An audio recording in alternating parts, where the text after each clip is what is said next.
Assalamualaikum warahmatullahi wabarakatuh. Sahabat pintar mengaji, hari ini kita akan belajar tajwid tentang hukum nun sukun dan tanwin. Ya, jadi nanti kalau ada nun sukun atau nun mati yang saya lingkari ini dan tanwin ketemu dengan salah satu huruf hijaiyah di dalam Al-Qur'an ya, maka pembagian hukum tajwidnya ada 5. Baik. Ini adalah pembagian dari hukum nun mati atau tanwin ketika bertemu dengan huruf-huruf hijaiyah yang ada di dalam Al-Qur'an. Maka pembagiannya ada 5 hukum ya. Yang pertama ada izhar halqi, kemudian yang kedua idgham bil gunnah, yang ketiga idgham bila gunnah, iqlab dan ikhfa. Nah, untuk hari ini kita akan membahas satu dulu, yaitu izhar halqi. Ya, apa itu izhar halqi? Izhar halqi, izhar artinya menjelaskan atau jelas ya. Halqi artinya berasal dari kata halaq atau tenggorokan. Kemudian bagaimana cara membaca izhar halqi tersebut? Nah, ini akan saya lingkari, ini yang wajib kita hafal ya. Ini yang wajib kita hafal karena poinnya ada di sini. Jadi, izhar halqi itu bisa dikatakan izhar halqi ketika ada nun mati atau tanwin, baik itu tanwin fathah, tanwin kasroh atau tanwin dhamma, atau menyebutkan orang biasanya fathatain, kasrotain, dhammatain, bertemu dengan salah satu huruf hijaiyah yang 6 atau huruf halak tadi ya. Mana huruf halak yang 6 tadi? Ini dia. Alif, ha, ha, kha, ain dan ghain. Maka hukum tajwidnya wajib dibaca izhar halqi. Bagaimana cara membacanya? Nah, cara membaca izhar halqi adalah nun sukun atau tanwin tadi ya, dibaca terang, jelas, pendek, kemudian bunyi suaranya juga tetap jelas ya, tidak samar dan tidak boleh didengungkan. Nah, selama ini kita kan salah ya, membaca izhar halqi itu ada yang dibaca panjang, ada pula yang dibaca dengung. Baik pemirsa, kita akan lanjutkan ya. Saya akan berikan contoh cara membaca izhar halqi yang ada di dalam Al-Quran. Ini adalah potongan-potongan ayat Al-Quran ya. Baik, kita akan contohkan dari nun mati dulu. Bagaimana cara membaca nun mati ketika bertemu dengan huruf-huruf halak yang kemudian dibaca izhar ya. Ini yang saya lingkari tanda merah ini adalah huruf halaknya, dan ini nun matinya atau nun sukunnya ya. Jadi ketika ada nun sukun bertemu dengan huruf halak ini bagaimana nanti bunyinya. Nah, ini yang pertama, contoh yang pertama adalah ada nun sukun bertemu dengan huruf hamzah atau alif ya. Nah, ini berarti yang nun sukunnya yang ini ya.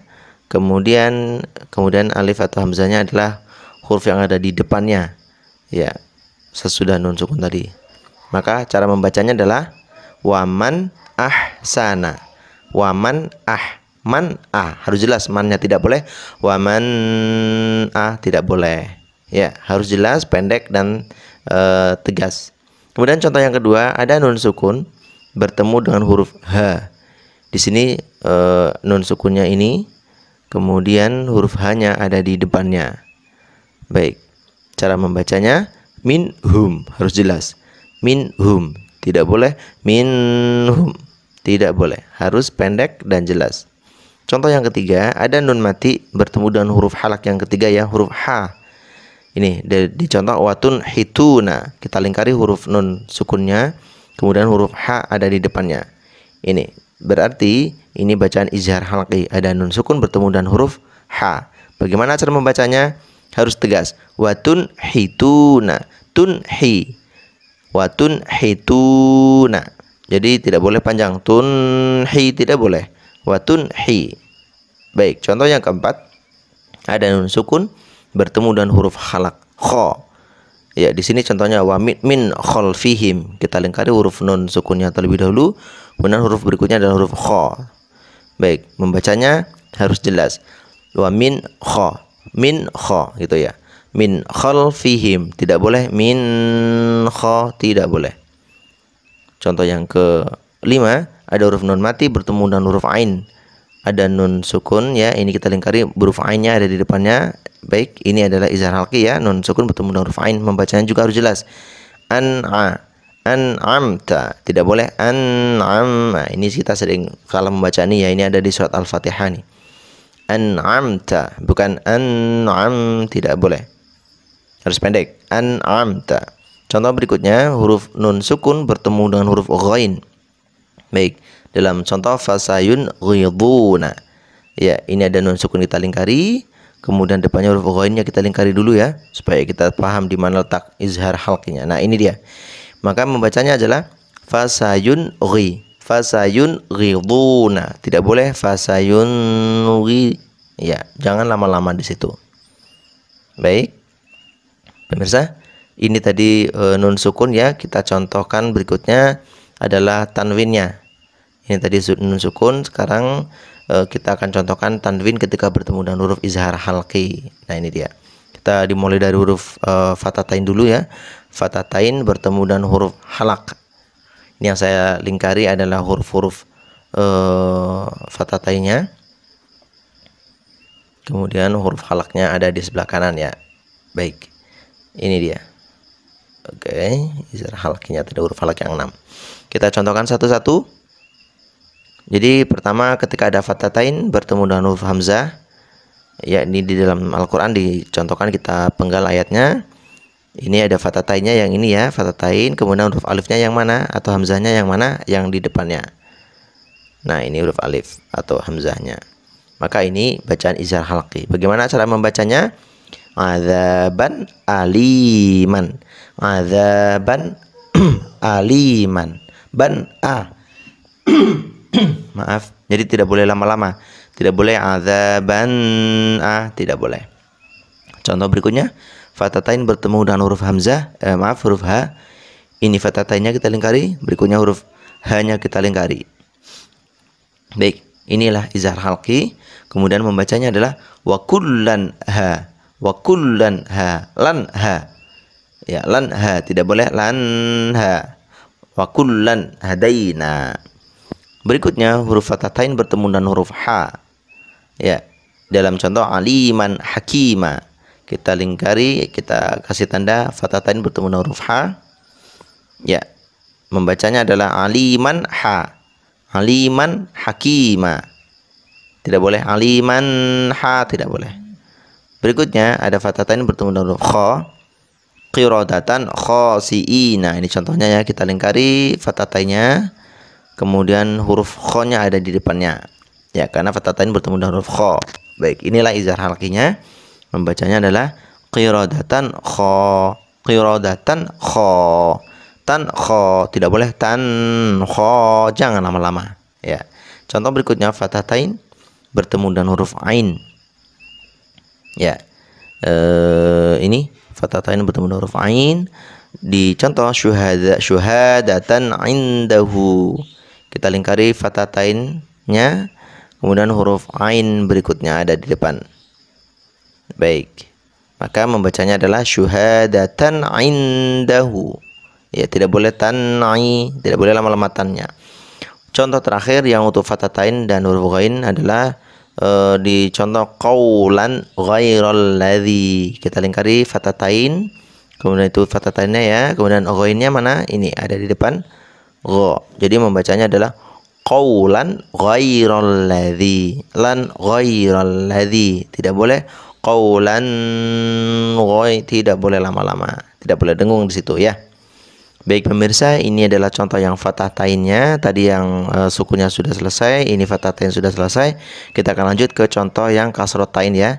Kasrotain bertemu dengan huruf halak yang 6. Nah, ini kita buatkan 3 dulu ya. Ini contoh kasrotain bertemu dengan huruf halak. Ada hamzah, ha, dan ha. Baik, kita contohkan satu-satu lagi. Yang pertama ada kasrotain. Kasrotain itu di bawah garis ya, maksudnya di bawah huruf hijaiyah bertemu dengan huruf hamzah. Ini dia kasrotain ya, kita lingkari, kemudian huruf hamzah atau alif. Nah, ini dia bacaan izhar halqinya. Maka membacanya hasidin idza hasad. Hasidin i ya. Jadi din i tegas cepat ya, jelas. Hasidin i gitu. Jadi tidak boleh hasidin idza, enggak boleh. Kita lanjut, kasrotain bertemu dengan huruf ha. Di dalam contoh ilmin hudan. Mana izhar halqinya? Ini dia, kasrotain bertemu dengan huruf ha. Nah, itu izhar halqinya, membacanya harus jelas, pendek dan tegas. Ilmin hudan. Terakhir, kasratain bertemu dengan huruf H. Ini dicontoh bi'ijlin hanidhin. Kasratainnya mana? Ini bertemu dengan huruf H. Baik, ini huruf H-nya. Linha. Membacanya bi'ijlin ha. Bi'ijlin hanidhin. Baik, selanjutnya kasratain bertemu dengan huruf kha. Dalam contoh syai'in khalaqahu. Mana kasratainnya? Ini bertemu dengan huruf kha. Iya, ini kita lingkari. Jadi membacanya syai'in kha. In kha, jelas ya. Syai'in khalaqahu. Tidak boleh syai'in khala, tidak boleh. Innya harus pendek. Lanjut, kasratain bertemu dengan huruf ain. Dalam contoh syai'in alimun. Kasratainnya kita tandai, kemudian bertemu dengan huruf ain. Ya, dibaca syai'in a. Tegas, cepat. Syai'in alimun. Tidak boleh syai'in alimun. Tidak boleh. Syai'in a. Baik. Berikutnya kasratain bertemu dengan huruf ghain. Ya, ini kasratainnya ya, kita lingkari, kemudian huruf ghain. Ini kasratain. Ini ghainnya mana? Ya, ghainnya ada di depannya ini. Jadi inilah izhar halqinya, dibaca adzabin ghalizin. Adzabin ghalizin. Bin gha. Baik, setelah kasratain kita akan lanjut ke tanda dhammatain. Nah, ini dia. Dhammatainya kita tandai dulu, baru bertemu dengan huruf halak yang 6 tadi. Ya, kita akan jelaskan satu-satu ya. Kita akan jelaskan satu-satu seperti sebelumnya. Sekarang dhammatain bertemu dengan huruf hamzah atau alif. Dalam contoh di Al-Quran ada adzabun alimun. Baik, kita lingkari. Dhammatain bertemu dengan huruf hamzah atau alifnya. Baik, maka inilah izhar halqinya, dibaca adzabun alimun. Bun a, tegas ya. Bun alimun, tidak boleh bun alim, tidak boleh panjang-panjang. Selanjutnya ada dhammatain bertemu dengan huruf ha. Dalam contoh wijhatun huwa tun. Nah, itu dia, kita lingkari. Dhamatainnya bertemu dengan huruf ha. Baik. Nah, itu tun hu. Jadi harus tegas ya, jelas dan pendek. Wijhatun huwa tun hu. Tun hu itu ya. Tidak boleh tun hu. Nggak boleh lama-lama. Dhammatain berikutnya bertemu dengan huruf ha. Dalam contoh ghafurun halimun. Dhammatain kita tandai, kemudian huruf ha-nya kita tandai ada di depannya. Ghafurun ha. Membacanya harus tegas. Ghafurun halimun. Run ha. Run ha. Ya. Selanjutnya huruf dhammatain bertemu dengan huruf kha. Ya, dalam contoh karratun khasiratun. Kita lingkari dhammatain, kemudian bertemu dengan huruf kha. Kha ada di depannya ya. Bertemu berarti ada yang di depannya, berarti huruf yang di depannya. Baik, membacanya harus jelas, tegas, pendek. Karratun khasiratun. Tidak boleh karratun kha, tidak boleh panjang-panjang. Huruf berikutnya ada dhammatain bertemu dengan huruf ain. Dalam contoh sawaun alaihim. Ya, sudah kita lingkari. Dhammatainnya bertemu dengan huruf ain. Membacanya sawaun a. Sawaun alimun. Tidak boleh sawaun alim. Salah. Terakhir huruf dhammatain bertemu dengan huruf ghain. Baik, dalam contoh ajrun ghairu. Ajrun ghairu. Kita lingkari dhammatain, huruf gha-nya ada di depannya. Ya, karena bertemu dengan huruf gha. Baik. Maka ini membaca tegas, jelas dan pendek. Izhar halqi. Ajrun ghairu. Baik pemirsa, ini tadi contoh izhar halqi. Nanti setelah ini kita akan praktekkan langsung di dalam Al-Quran ya. Ikuti terus video selanjutnya. Kita akan praktekkan di dalam Al-Quran langsung. Di mana letak-letak izhar halqi seperti yang sudah saya jelaskan. Assalamualaikum warahmatullahi wabarakatuh.